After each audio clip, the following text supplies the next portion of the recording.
So I have a few slides here, but I think there's probably only going to be 2 or 3 that are really, really interesting. So I'm going to point them out when they happen. Maybe I'm not selling this in the way that I should.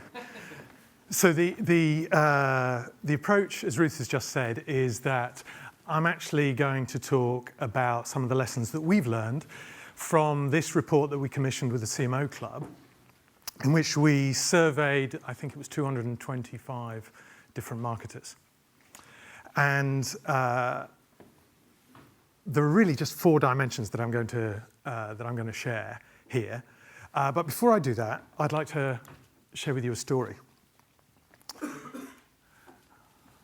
I've just realized that I don't have a clock when I'm looking at this down here. Just make sure we're not late for lunch. So the story, first and foremost, is about this national retailer. Just to give you a bit of background, this is a company that employs about 100,000 people. They have 40,000 products. They have stores in excess of 700. They have an e-commerce business as well. And the headlines you can see here. They had a weekly ad campaign. They had they had some data guys around the back. They crunched the numbers. They came up with some recommendations for products. They used some programmatic technology, a platform, DCO optimization, creative optimization tool, and they planted really smart, really intelligent ads in front of their audience, anonymous audience, away from their e-commerce site.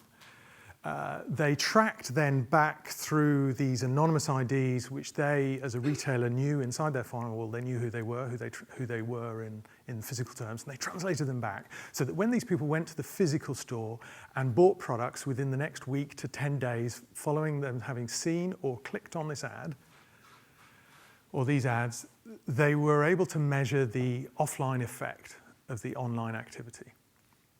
They tested, and then they created a kind of control holdout group for a period of a couple of months. And at the end of that, they were absolutely certain that whichever way they looked at this, whichever way they measured it, for every dollar they spent for every euro, every dollar they spent on media, they saw $42 of additional revenue. More importantly, they saw $7 of increased profit. Notice how I'm swapping between the euros and the dollars here, like it really doesn't matter. It's not pounds, it was a different business. So from outside the UK. So that's interesting, those are the headlines. But I said to you there were 4 things that I think we've learned from interviewing those 225 marketers. And reading between the lines from this organization, they applied these 4 principles. The first of which was how to align the organization around programmatic. We've heard it mentioned earlier today. They said first of all, there was a guy called Michael who was part of, led an innovations group. And Michael had seen just how effective email marketing could be, combined with some dynamic creatives. But he'd also seen that when you scale email, eventually you get to a point, to start with, it goes like this. The revenue increases with the amount of emails that you're sending, but at a point where actually it starts to separate, and you get to almost crisis point, where you send out more emails in an effort to get more results, and the performance, the re-engagement, the click-through, the open rate starts to bottom out. So he's seen the issues associated with that, but thought, hang on a minute, there's some lessons learned here. So he took components from that, and then he studied the industry of programmatic. He had this theory. We class him internally as what we call a kind of mobilizer, someone who could really make change happen, perhaps not the most senior person in the organization, but Michael was this classic sort of individual who had a vision, and then just a drive and a passion. He thought, I'm going to solve this. I'm going to look at this. So what he did is he studied the subject. He spoke to vendors, whether they be agencies or technology platforms such as our own. And he then set about educating himself and educating the other marketing channel marketers, starting to bring in the P&L owner, the business owner. In this particular example, I think it was the fresh fruit business line owner at the supermarket. So he took some advice. He chose a technology platform and created a capability, created a team, a small team of people that were going to help him innovate and test. And they used the programmatic technology as a kind of enabling technology from which they could align behind. And so actually what we are going to do as a group is we're going to see what is the offline effect we can have through a more intelligent placement, buying and placing of digital advertising. So point number one, it was about the organizational alignment, getting that sponsorship. Point number two, this is where I think the magic really happened, was the whole data-driven piece. I think we can all understand, and I think we'd probably all argue, that we're all kind of customer-centric in our beliefs. But data-driven customer centricity is a little bit more difficult to put into practice. And they had a bunch of data scientists. They took an inventory of where their various sort of islands and silos of data were, and they set about trying to knit it together, to start with in a highly manual way, and then gradually over time in a sort of semi-automatic way. And they used the data, they crunched the numbers to say, right, of the 40,000 products that we have, what, for each individual that we have on our loyalty card system, for each of those million-plus individuals, what are the 10 products that they are most likely to want in the next 7 days, this weekend? What are they most likely to need? And they came up with that short list of 10. And what they did is married that with what are the products that they're going to put on promotion this coming weekend in the store. They then matched their own known customer data with our anonymous digital consumer data to come up with a set of unique individuals that we then enabled them to target, identify, and then target and bid for.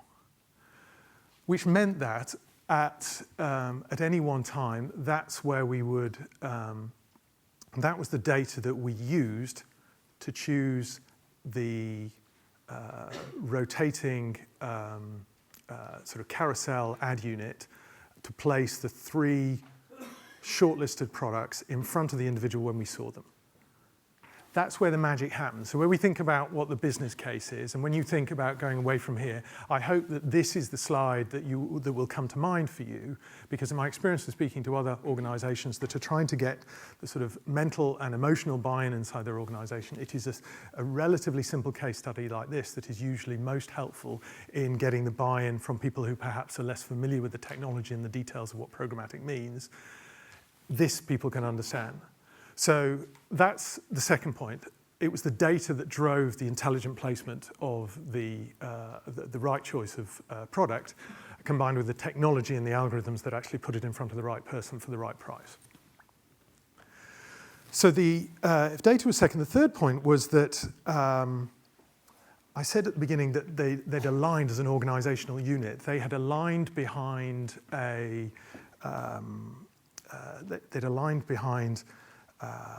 business outcome. They were not measuring some proxy of clicks or some other media measure for the effectiveness. They were actually measuring more obvious business outcomes, as I said, and it was such a relatively simple thing, but it was about meaningful measures. And that was a revolutionary approach and one that unified the team around the capability. So the third one was measures. Then the fourth one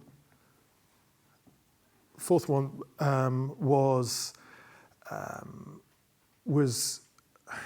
can I put this? It sounds almost trite to say it, but it's that whole culture of testing. It's been mentioned several times this morning. It doesn't sound very sexy. It doesn't sound very important, but I think it's crucial. When you're looking at a larger program of change, I think it's the only way to get started. You can start relatively quickly, as I think it was Helen that said, so long as you've got enough data to optimize from, you can start with relatively modest budgets. And the testing piece was critical. In this case, they tested for a period of 2 months. They had a held out group in all sorts of different ways, both regional and individual categories of users, just to see if the effect still held true before they were confident that this was the result they were going to get. So if that was then, by the way, I'm not going to go into this much detail on the rest of the slide set, but if that was the sort of story behind what are people doing, then then why is it that everybody's not doing it? I'm going to tell you some stuff you know here, some stuff you probably know, and then maybe some stuff you don't know. But the point is, I think we can all understand, without being an expert in programmatic, that a curated customer experience, the likes of Gordon Selfridge's invention in 1909, whether it's what Asda, Walmart, Tesco are doing now very well genuinely, is using the data to decide how to place products inside the store. I think in a world where we are always online, we are always in the store. And I think with that mindset, I think it's easier to comprehend why it's A, complex, but why B, it's so potentially valuable. But why aren't we doing it? And I think because what we try and do as businesses is we try and filter this complexity down into a more manageable sort of chunk of sort of set of activities. We manage, we optimize by channel, but the reality is it's not quite like that, is it? It's when I buy a soft drink, I don't go through, well, I'm going through an awareness phase, I'm going through a consideration phase. Maybe I might do that. I'm currently in the market for a Volkswagen, which is an odd thing to say, actually, given the circumstances, but I am genuinely still in the market for a Volkswagen. And of course, my world doesn't look like that. My world looks more like this. It is a completely non-linear path. I was thinking about it over the weekend, and I thought, how long have I been in the market for a Volkswagen? And I actually think I've been in the market for Volkswagen since about 1985, when there was that advert of the woman throwing away the diamonds and the fur coat on the street, but deciding not to throw away her car keys. I don't know why, or if that was meant to speak to me at that time as a teenage boy, but it did. And so that is the beginning. So I'm trying to imagine the data points that Volkswagen could theoretically have about me. That's why this is complex. And I think in an effort, as these data points have exploded and these channels of communications have exploded, in an effort to help us manage that, what we do just as human beings is we try and break it down to these smaller, manageable chunks of information. And what we then end up with is measuring a channel effectiveness based on proxies to real business outcomes and success, such as click-through rates or likes to a post. So what is the promise of programmatic? Of course, it's to say actually we can handle that complexity a little bit like a mobile phone. I'll give you that analogy in a moment. So there is infinite potential opportunities of engaging, infinite data points almost that you could use in making a decision about whether an audience member at any particular moment in time is worth the amount of money that you're willing to pay for it. This is a truly disruptive technology. This is a really exciting time, not just because now we're talking, instead of buying media, buying cheaper media, we're talking about understanding the value of an audience and bidding on it in real time and changing and optimizing that bid as time moves on based on the probable and realistic outcomes that are going to happen and do happen as a result of this media that you've bought and presented in front of your audience.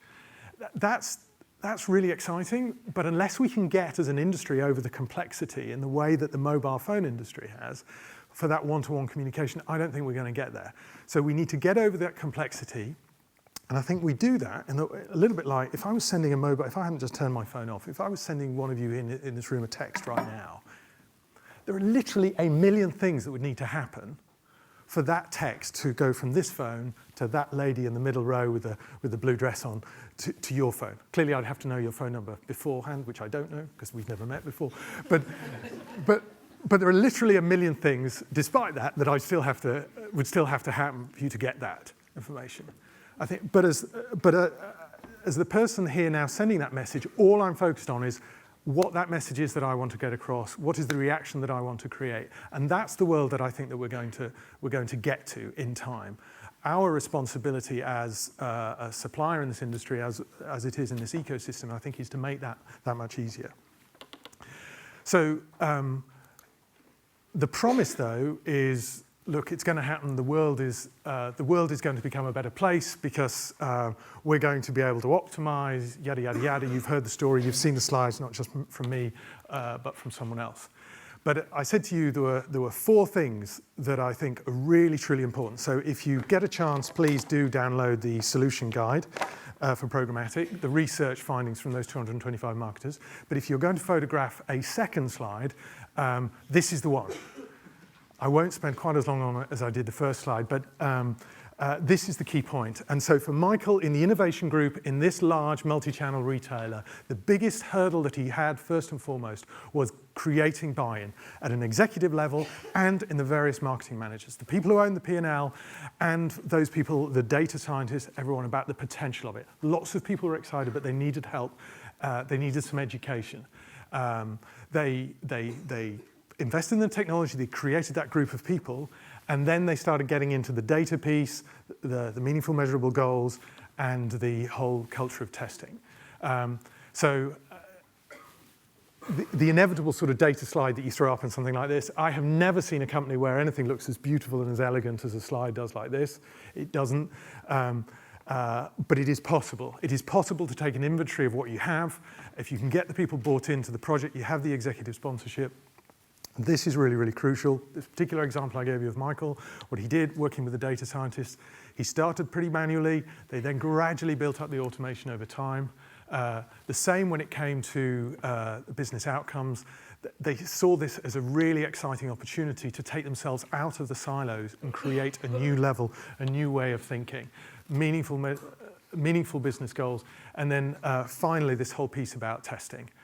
This holdout group for this particular case, really, really crucial. There is a really interesting, I think, parallel though with the whole e-commerce business that I've been in before I moved to MediaMath earlier this year.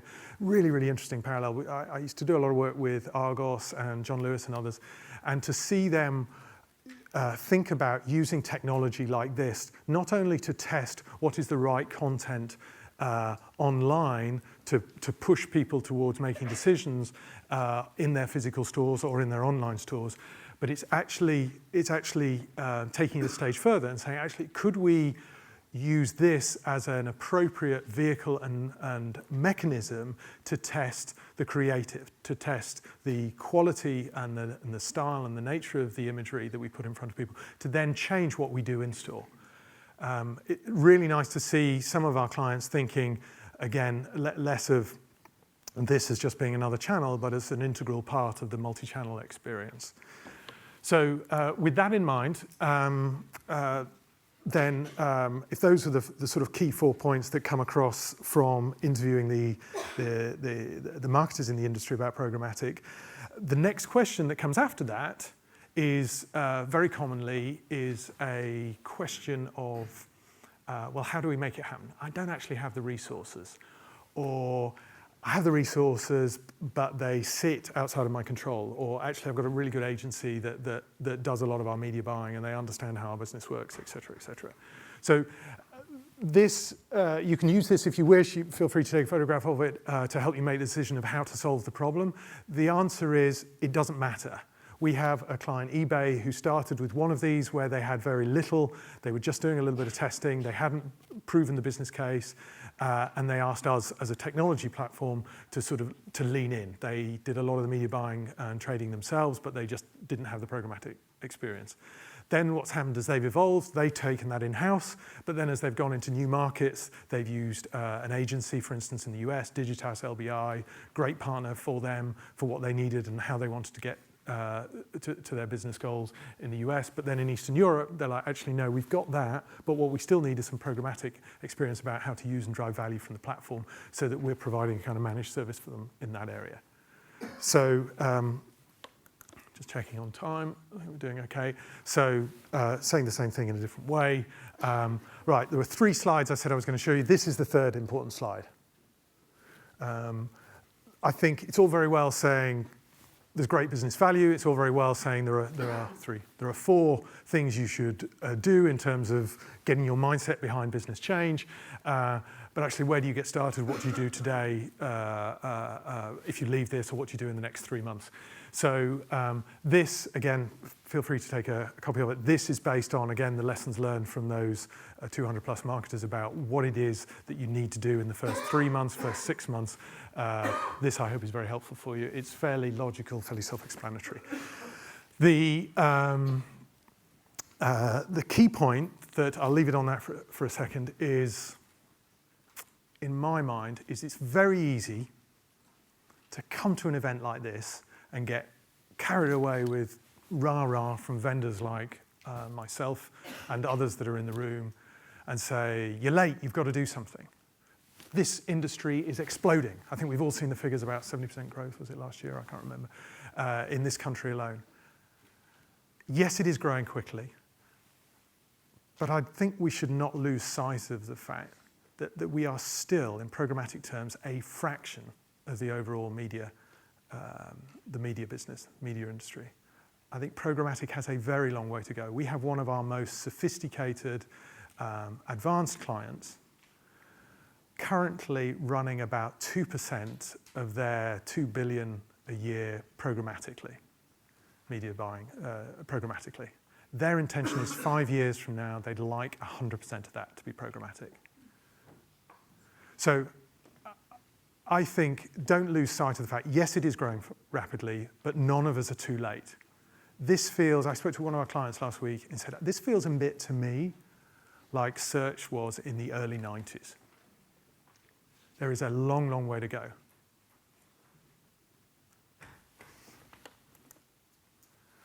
Thank you very much.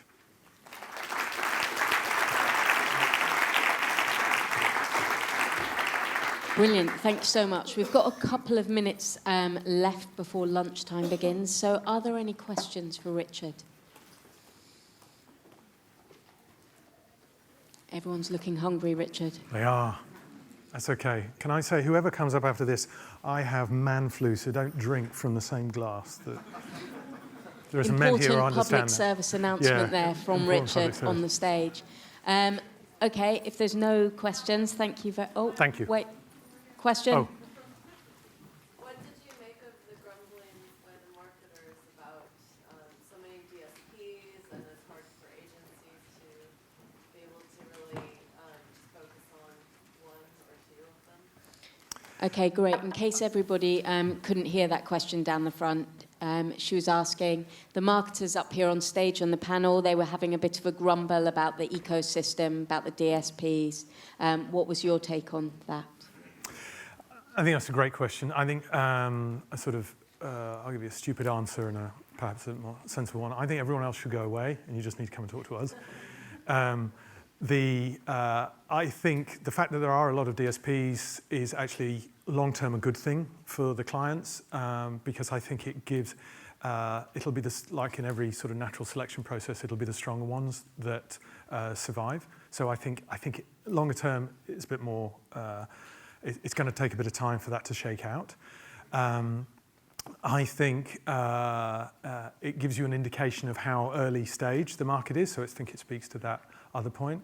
And I think we as tech vendors, as programmatic technology vendors, I think we have a duty to the industry to take the complexity out of it, to take out all the jargon, all the buzzwords, and stop talking about how beautiful our technology is and what features and functions it has. I think we have a job to do to actually understand our clients' businesses better and talk to them in the terms of what value we bring to their business.